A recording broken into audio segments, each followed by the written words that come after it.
اللہ نے عیسیٰ علیہ السلام کو زندہ آسمان پر کیوں اٹھایا تھا؟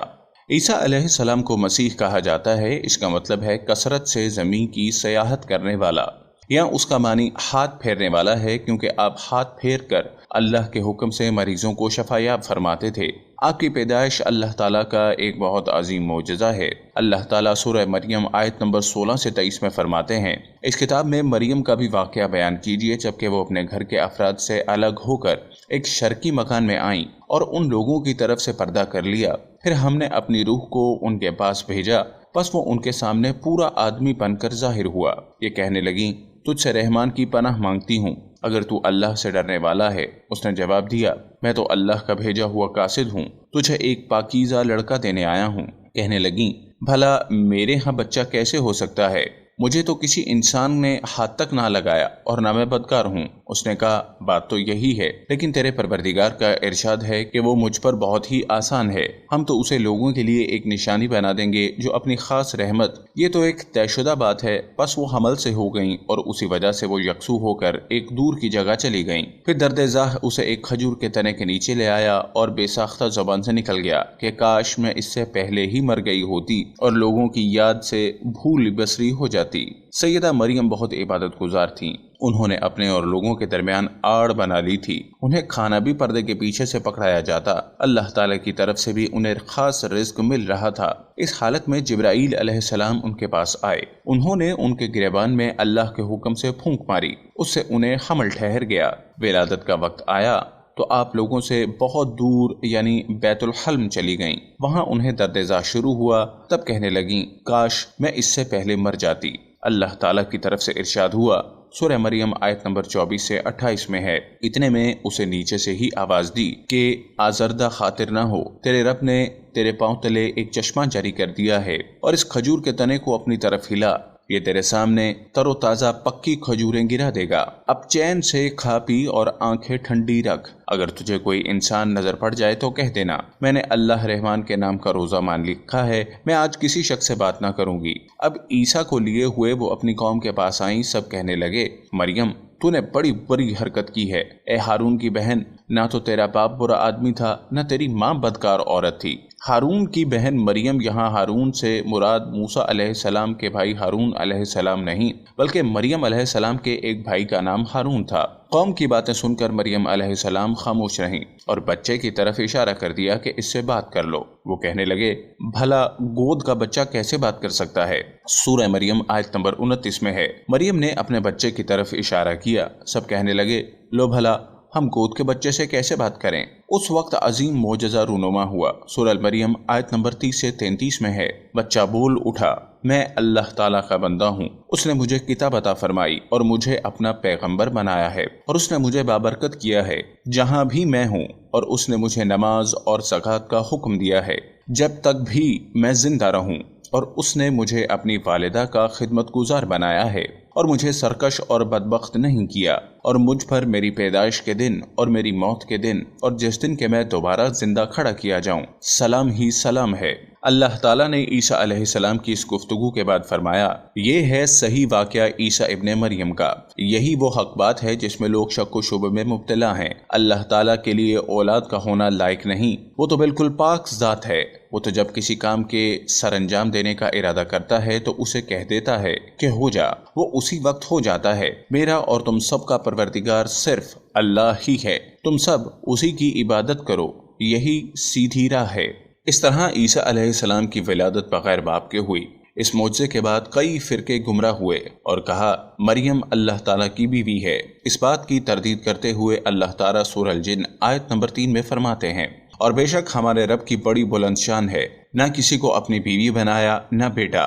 اللہ تعالیٰ سورہ المائدہ آیت نمبر 72 سے 74 میں فرماتے ہیں، بے شک وہ لوگ کافر ہو گئے جن کا قول ہے کہ مسیح ابن مریم ہی اللہ ہے، حالانکہ خود مسیح نے ان سے کہا تھا کہ اے بنی اسرائیل، اللہ ہی کی عبادت کرو جو میرا اور تمہارا سب کا رب ہے۔ یقین مانو کہ جو شخص اللہ کے ساتھ شریک ٹھہراتا ہے، اللہ تعالیٰ نے اس پر جنت حرام کر دی ہے، اس کا ٹھکانہ جہنم ہی ہے، اور گنہگاروں کی مدد کرنے والا کوئی نہ ہوگا۔ وہ لوگ بھی یقیناً کافر ہو گئے جنہوں نے کہا اللہ تین میں سے تیسرا ہے۔ دراصل اللہ تعالیٰ کے سوا کوئی معبود نہیں۔ اگر یہ لوگ اپنے اس قول سے باز نہ رہے تو ان میں سے جو کفر پر رہیں گے انہیں المناک عذاب ضرور پہنچیں گے۔ یہ لوگ اللہ تعالیٰ کی طرف کیوں نہیں جھکتے اور استغفار کیوں نہیں کرتے؟ اللہ تعالیٰ تو بہت ہی بخشنے والا بڑا مہربان ہے۔ سورہ المائدہ آیت نمبر 75۔ مسیح ابن مریم سوائے پیغمبر ہونے کے اور کچھ بھی نہیں۔ ان سے پہلے بھی بہت سے پیغمبر گزر چکے ہیں۔ ان کی والدہ ایک راست باز عورت تھیں۔ دونوں ماں بیٹا کھانا بھی کھایا کرتے تھے۔ آپ دیکھیے کہ کس طرح ہم ان کے سامنے دلیلیں رکھتے ہیں، پھر غور کیجئے کہ وہ کس طرح پھرے جاتے ہیں۔ اللہ تعالیٰ نے ان آیت نمبر 72 سے 75 میں عیسائیوں کے عقیدے کا رد کیا ہے، کیونکہ وہ مریم اور عیسیٰ علیہ السلام کو بھی اللہ کا حصہ مانتے ہیں۔ سورہ الاخلاص میں بھی ان کے عقیدے ان الفاظ کا رد کیا گیا۔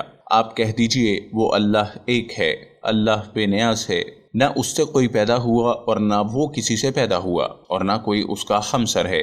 لوگوں نے جب مریم علیہ السلام پر تہمت لگائی، انہیں بدکار کہا، تب اللہ نے فرمایا، سورہ نساء آیت نمبر 156 میں ہے، اور ان کے کفر کے باعث اور مریم پر بہت بڑا بہتان باندھنے کے باعث ہم نے ان پر لعنت کی۔ اس طرح سورہ آل عمران آیت نمبر 59 میں اللہ تعالیٰ فرماتے ہیں، اللہ کے نزدیک عیسیٰ کی مثال ہو بہو آدم کی مثال ہے، جسے مٹی سے پیدا کر کے کہہ دیا کہ ہو جا، پس وہ ہو گیا۔ عیسائیوں کا عیسیٰ اور مریم علیہ السلام کے بارے میں یہ بہت بڑا جھوٹ ہے کہ عیسیٰ علیہ السلام اللہ کے بیٹے اور مریم اللہ کی بیوی ہیں۔ اللہ تعالیٰ سورہ المریم آیت نمبر 88 سے 95 میں فرماتے ہیں، ان کا قول تو یہ ہے کہ اللہ رحمان نے اولاد اختیار کی ہے، یقیناً تم بہت بری اور بھاری چیز لائے ہو۔ قریب ہے کہ اس بہتان کی وجہ سے آسمان پھٹ جائیں اور زمین شق ہو جائے اور پہاڑ ریزہ ریزہ ہو جائیں کہ وہ رحمان کی اولاد ثابت کرنے بیٹھیں۔ رحمان کے لائق نہیں کہ وہ اولاد رکھے۔ آسمانوں اور زمین میں جو کچھ بھی ہے یہ سب اللہ کے غلام بن کر ہی آنے والے ہیں۔ ان سب کو اس نے گھیر رکھا ہے، وہ سب کو پوری طرح گن بھی رکھا ہے۔ یہ سارے کے سارے قیامت کے دن اکیلے اس کے پاس حاضر ہونے والے ہیں۔ اللہ تعالیٰ سورہ الانعام آیت نمبر 101 میں فرماتے ہیں، وہ آسمانوں اور زمین کا موجد ہے، اللہ تعالیٰ کے ہاں اولاد کہاں ہو سکتی ہے، حالانکہ اس کی کوئی بیوی تو ہے ہی نہیں، اور اللہ تعالیٰ نے ہر چیز کو پیدا کیا اور وہ ہر چیز کو خوب جانتا ہے۔ اسی طرح اللہ تعالیٰ سورہ زخرف آیت نمبر 81 میں فرماتے ہیں، آپ کہہ دیجئے اگر بالفرض رحمان کی اولاد ہوتی تو میں سب سے پہلے عبادت کرنے والا ہوتا۔ مطلب یہ کہ تم بغیر کسی دلیل کے ایسی بات کہے جا رہے ہو۔ عیسیٰ علیہ السلام پرورش پاتے رہے، آپ کی پرورش بیت اللحم میں ہوئی، آپ نے بچپن میں ہی کافی علم حاصل کر لیا، کیونکہ آپ کو اور آپ کی والدہ کو اللہ تعالیٰ نے جہان والوں کے لیے اپنی قدرت نشانی ٹھہرایا تھا۔ اللہ تعالیٰ سورہ المومنین آیت نمبر 50 میں فرماتے ہیں، اور ہم نے ابن مریم اور ان کی والدہ کو ایک نشانی بنایا اور ان دونوں کو بلند و صاف قرار والی جگہ اور جالی پانے والی جگہ میں پناہ دی۔ علماء کہتے ہیں کہ مریم علیہ السلام بیت الحلم سے بیت المقدس کی طرف روانہ ہو گئیں۔ بیت المقدس کے پاس ایک اونچی جگہ تھی، اس میں پانی کا چشمہ تھا اور پھل بھی تھے۔ عیسیٰ علیہ السلام بڑے ہو گئے، ان میں علم و حکمت اور اصلاح کی علامات واضح ہو رہی تھیں، لیکن ابھی تک آپ کی نبوت نہیں تھی، یہاں تک کہ آپ کی عمر 30 سال ہو گئی، تب اللہ تعالیٰ نے آپ کو انجیل عطا فرمائی۔ اس کے بعد آپ نے اللہ کے رسول کی حیثیت سے دین کی دعوت شروع کی۔ اللہ تعالیٰ سورہ مائدہ آیت نمبر 46 میں فرماتے ہیں، اور ہم نے ان کے پیچھے عیسیٰ ابن مریم کو بھیجا جو اپنے سے پہلے کی کتاب تورات کی تصدیق کرنے والے تھے، اور ہم نے انہیں انجیل عطا فرمائی جس میں نور اور ہدایت تھی، اور وہ اپنے سے پہلے کتابوں کی تصدیق کرتی تھی اور پرہیزگار لوگوں کے لیے سراسر ہدایت اور نصیحت تھی۔ اکثر مفسرین کا اس پر اتفاق ہے کہ عیسیٰ علیہ السلام کو 30 سال کی عمر میں انجیل عطا کی گئی، ساتھ ہی اللہ تعالیٰ نے انہیں عظیم معجزات عطا فرمائے۔ سورہ آل عمران آیت نمبر 48 اور 49 میں اللہ تعالیٰ فرماتے ہیں،